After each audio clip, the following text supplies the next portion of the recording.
This is Becoming You Again, the podcast where you learn how to handle your mental and emotional challenges that you face as you go through your divorce. This is episode number 236, and I am your host, Karen Nelson. Welcome to Becoming You Again, the podcast where you learn to step into your power as a woman in this world, where you learn to reconnect to your wholeness, your integrity, and bring into alignment your brain, your body, and your intuition after divorce. This is the podcast where you learn to trust yourself again and move forward toward a life that you truly want. You are listening to Becoming You Again, and I am your host, Karen Nelson.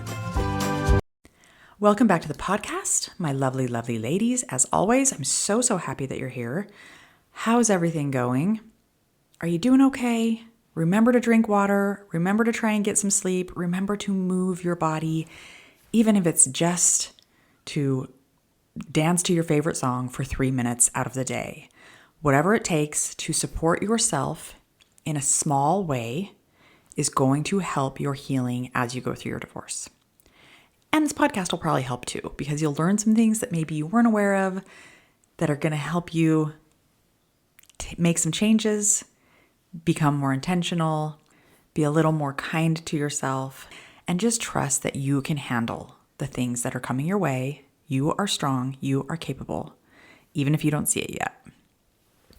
All right, let's jump into this episode because I think it's going to be really important, especially for those of you who are going through the actual divorce process. Like right now, you are in it. Like I work with clients who have been divorced for years. I work with clients who are going through their divorce right now. I work with clients who are at the very beginning stages, like haven't even told their partner yet that they're going through a divorce. And I work with women who all the way through the whole process, and then they sign the papers and we continue working together. So I've seen it all. I've coached women through it all. And I myself have experienced a divorce. My divorce is now, we're going on 8 years out from my divorce. So I understand the process. I understand the healing that needs to happen. I understand the ways we need to support ourselves through the emotional baggage that comes along with divorce. Now, I may not be right in it with you at this moment, but that's okay. That gives me perspective that you might not have if you are in the divorce as we speak. And that can be really useful to you to be able to heal and move forward a little bit faster than perhaps if I was going through it right with you. All right, so today, these are some things that I want you to remember when you're going through your divorce so that you can heal and move forward. Because I think that these things are really going to help you lighten your load. You're going to feel a little less overwhelmed if you can just let these things sink in and apply some of them to what you're going through in your life. So I have 9 things that I'm going to talk about today.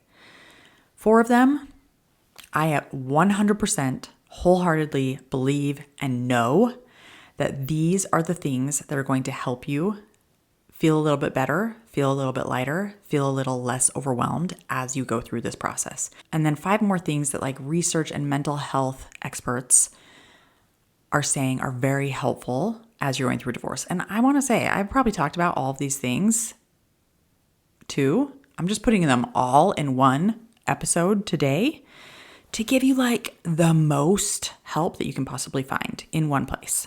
I truly believe that if you'll open up to accepting these things into your life, trying to implement the things that need to be implemented, it's going to feel a little bit easier as you go through your divorce. It's not going to take away all of the hurt and all of the pain and all of the like negative emotion that you might be feeling, but it will help lighten it. Remember, all of us have just like a level of pain that we're going to feel when we go through challenging, hard things. But then we, as humans, like to get real weird and add more suffering onto that amount of pain. These are the things that's going to help lighten that load, is taking away that layer of suffering that we add onto our things, onto our challenges. All right, so here are the top 4 that I believe are so important for you to understand. Number one, you are capable. You are far more capable of handling bullshit and hard things and challenges than you ever give yourself credit for. Divorce is hard. Divorce at its base level, even if you have a good relationship with your soon-to-be ex, even if you get along, even if your kids are totally on board, even if everyone supporting you is like, yeah, we see it, this is a good decision, all of that, divorce is still hard, right? And that's just like a baseline level. But it doesn't mean that you're not capable of handling all of the other things that come after divorce: mental, emotional, physical, financial, etc. You are so fucking capable. You are so fucking strong, and you do not give yourself credit. And the reason why I'm being so adamant and strong in my words here is because I was you. I did not believe that I was capable. And when I started to step into that, I could see it, which built belief in myself and trust in myself, which then created a cycle of more trust, more belief, more seeing my capabilities and understanding, I fucking got this. You fucking have this, okay? You might have forgotten what it's like to be independent, and I want to say that's probably not your fault. Like, it's only been like 50 years since women could actually live independent of men, right? Women in the United States, it wasn't until like 1974 when we could even get a loan without having a male cosigner, get a credit card in our own name without having a man sign for us. Some banks would turn down women from having a bank account without a man's name on it. So it's not like we've been able to just live independently for our whole lives. No, this is like very new for many of us, and many women even forget that. And men forget that. Men, because they've never had to experience it. But women, we forget. And when we become a married woman who is tied to this other person, we often forget that we can do things financially independent of someone else. We can make decisions independent of someone else. We can have an identity that is independent of a partner or our children.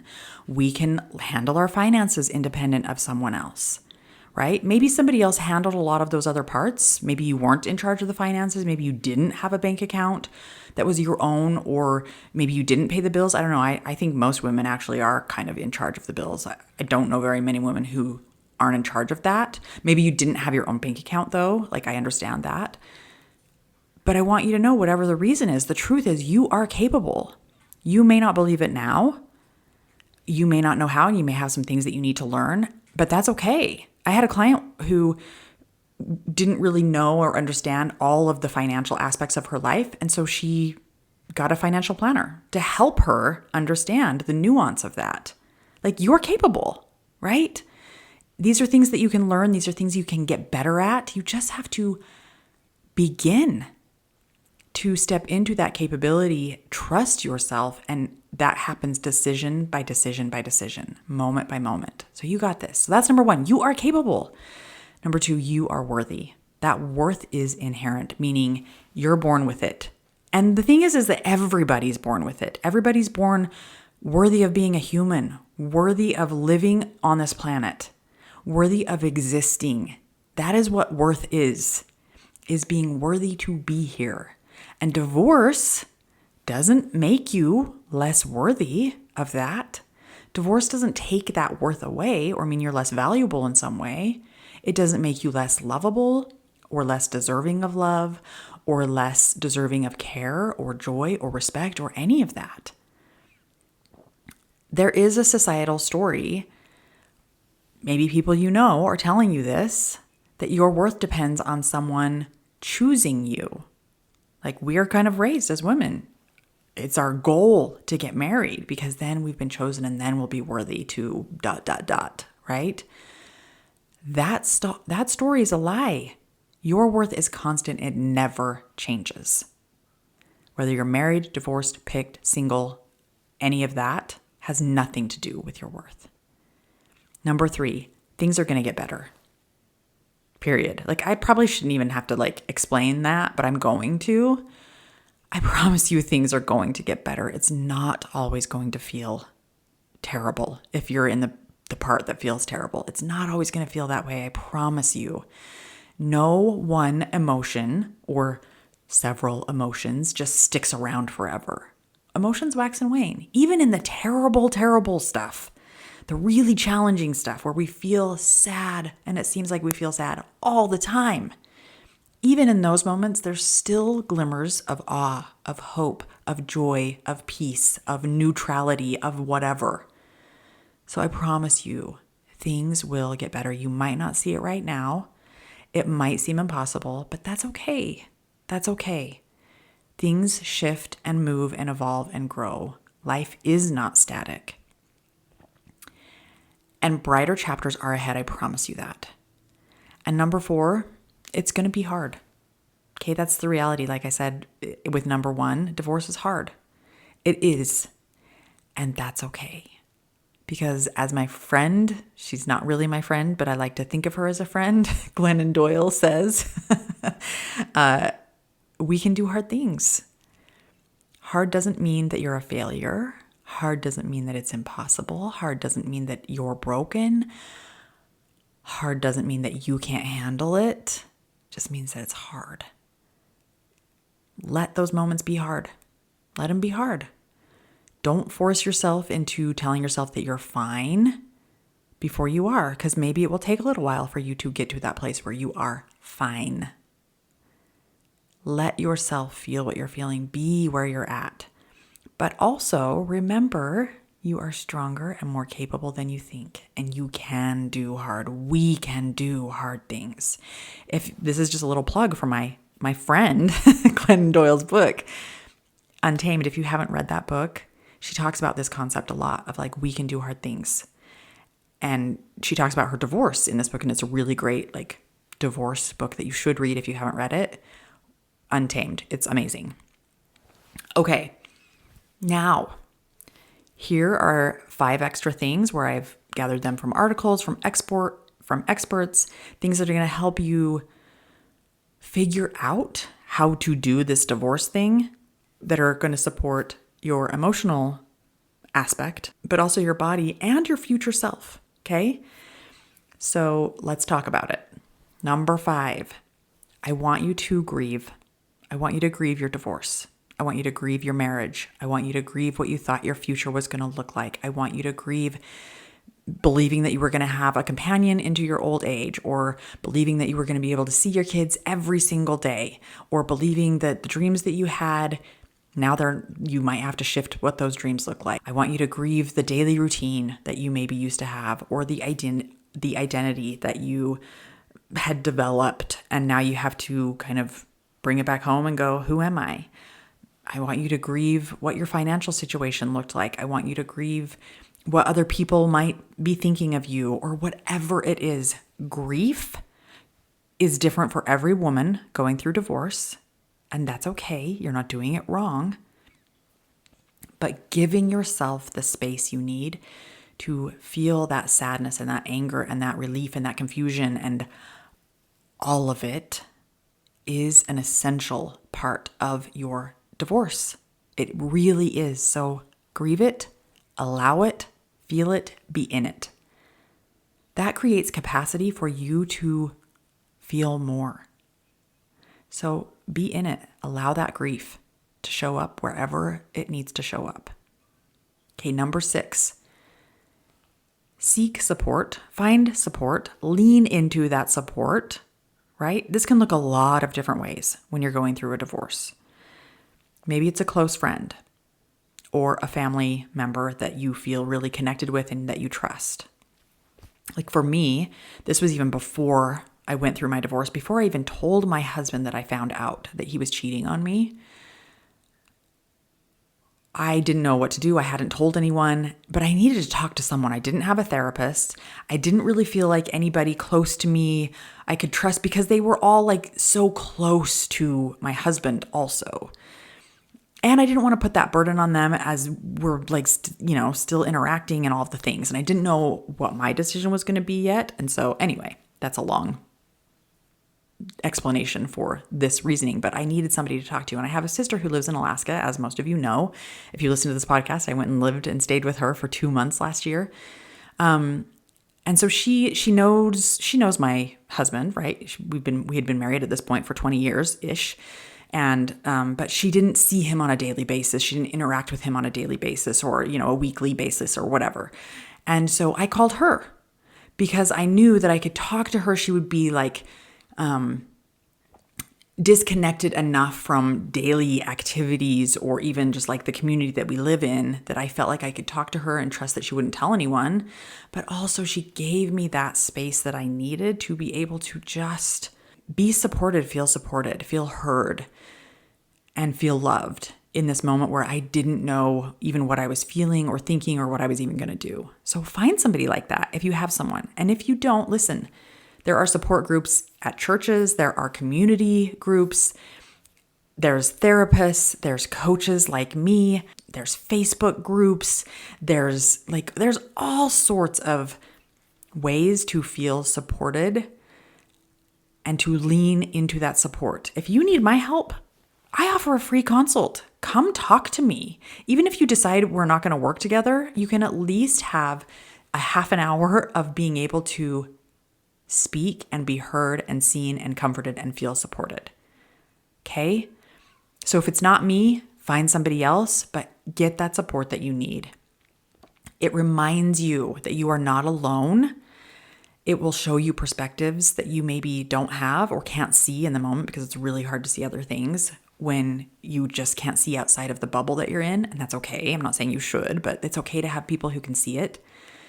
And just to be heard and held can help so much. All right, number 7. Please, please, please take care of your physical health. Okay? When I was going through my divorce, I went on a walk every single day. I live in kind of like the bench of the mountain, so I didn't go on a hike every day, but I went on a walk. Like we've got a little bit of hills and just being outside in the fresh air. It's so, so helpful and important for you. And I'm not saying you have to do that. I have one client who really loves swimming. That is her thing. And she really leans into that. It makes her feel powerful and reconnected to herself. Whatever it is for you, take care of your physical health, okay? Maybe that means prioritizing your sleep. Maybe that means eating food that fills you up, that makes you feel strong and powerful. Maybe that means just drinking a lot of water. Maybe that means small movements, dancing, running, yoga. There's so many different things, right? And you might have one that you just absolutely love, that fills you up, that makes you feel connected to yourself. Do that thing. Try and create a routine for these things to help you feel more supported, more anchored, and more taken care of as you go through your divorce. Okay, number 8. I want you to practice being with your emotions. And this includes mindfulness, like understanding the thoughts that are going on in your head and that they're not all true, but also like being able to regulate yourself through your emotions, processing through your emotions, not pushing them away, not running away from them, not distracting yourself from them, because those emotions build up. If we don't process through them, they just continue to build up, and then we feel really emotionally overwhelmed. And then we go down that rabbit hole in our brain of like, listen to this story, believe this story, that is not helpful, right? We want to take away some of this emotional overwhelm. We don't want to believe everything that our brain feeds us because it's not all true. And the strong, challenging emotions are going to be present as we go through this divorce process. So, ground yourself when you need to be present. Use a somatic practice when you need to be present, because in the present moment, that's where true healing happens. It doesn't happen in the past. It doesn't happen in the future. It doesn't happen in our brain when we're spinning in stories. It happens right now in this moment. So I have so many episodes of grounding practices and somatic practices that can help you. I have a whole guide on how to feel to heal. It's $29. This guide is literally everything you need to move through the pain of your divorce, one step at a time. You get a guided audio training. You get a companion workbook. You get a 30-day Feel to Heal challenge workbook. You get coloring pages. Do you know how good it feels to use the artistic side of your brain and body to get out of that pain? It feels really good. You get an emotions wheel, you get a body and sensations chart, you get a processing journal, like you get so many things. But what that does, what this guide does, is it teaches you how to be with your emotions, how to sit with your emotions, how to process through them, instead of just like trying to run away, trying to pretend like they're not there, trying to just get through it all by yourself, all on your own, without feeling all the things that you're feeling, because that can feel really overwhelming. But guess what? You don't have to do it alone. You can have help. You can regulate and feel and process through those emotions so that it doesn't feel so heavy and hard. You can learn to journal your feelings, because writing and getting those thoughts and feelings out on paper can be so, so useful. Find a way to process through your emotions. It is a huge key to being able to move forward from your divorce. And then number 9, be intentional about your decision making. Be intentional about what it is that you want and who you want to be and who you are becoming.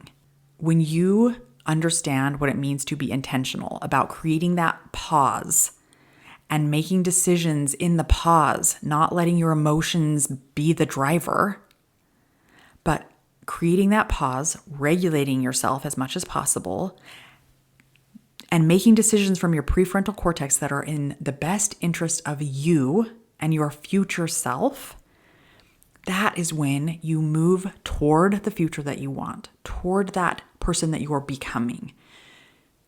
And that's truly what we want. So I want you to be real intentional about making your decisions as you go through your divorce. And I have podcast episodes on how to create that space so that you don't just react, but you're actually creating space to choose an intentional response, a response to anything, right? A response to, what do I want to do in this situation? How do I want to respond to this email? How do I want to pick the lawyer that I'm going to pick? How do I want to choose where I'm going to live, or the job that I'm going to have, or how I'm going to support my kids through this, or like whatever. We have a million decisions, it seems like, to make as we're going through a divorce. And so often we are so stuck in our emotional overwhelm that we don't make decisions that are in our best interest for our future life and the life that we want to live, the life that we want to create, because we're just react from anger, from sadness, from hurt, from blame, from shame, from all of the things. So we want to create that space to be able to choose intentionally, okay, what would be the best decision in this moment? What does that look like for me? So I have tons of episodes on how to do this. I'm not going to go into it right now, but that is number 9. Be intentional. Do not rush, do not react, create that space and respond in the way that is best and right for you. All right, my friends, I hope that these things will help you. These are 9 things that you're totally, going back to number 1, you're totally capable of doing. You're totally capable of implementing all 9 of these. But even if you just do 1, because 9 might seem really, let's face it could seem really overwhelming. Like, this is just another thing I have to add to my to-do list. No, we are not doing that to ourselves, okay? We are not adding one more thing to your to-do list. We are using these tools to support you. And if you can just do 1, I promise you that is enough in the moment, because what you're doing is enough. These are just going to help you feel like you got this more than you're feeling it now. And that's what I want for you, is I want you to see your capabilities. I want you to see that you can do this. I want you to see how strong you are. I want you to see that it's possible for you to get through this without feeling like your life is going to hell in a handbasket or however you're feeling. Because it's not. You're not. You got this. All right, my friends, I love you. Be kind to yourself today. Give yourself a little internal hug. Snuggle on the couch with your kids or your cat. Be loving to yourself. Be compassionate to yourself as you go through this process. I love you. I'm here for you always. I will be back next week. Hi friend, I'm so glad you're here and thanks for listening. I wanted to let you know that if you're wanting more, a way to make deeper, more lasting change, then working one-on-one with me as your coach may be exactly what you need. Together, we'll take everything you're learning in the podcast and implement it in your life with weekly coaching, real life practice, and practical guidance. To learn more about how to work with me one-on-one, go to KarenNelsonCoaching.com. That's www.KarenNelsonCoaching.com. Thanks for listening. If this podcast agreed with you in any way, please take a minute to follow and give me a rating wherever you listen to podcasts. And for more details about how I can help you live an even better life than when you were married, make sure and check out the full show notes by clicking the link in the description.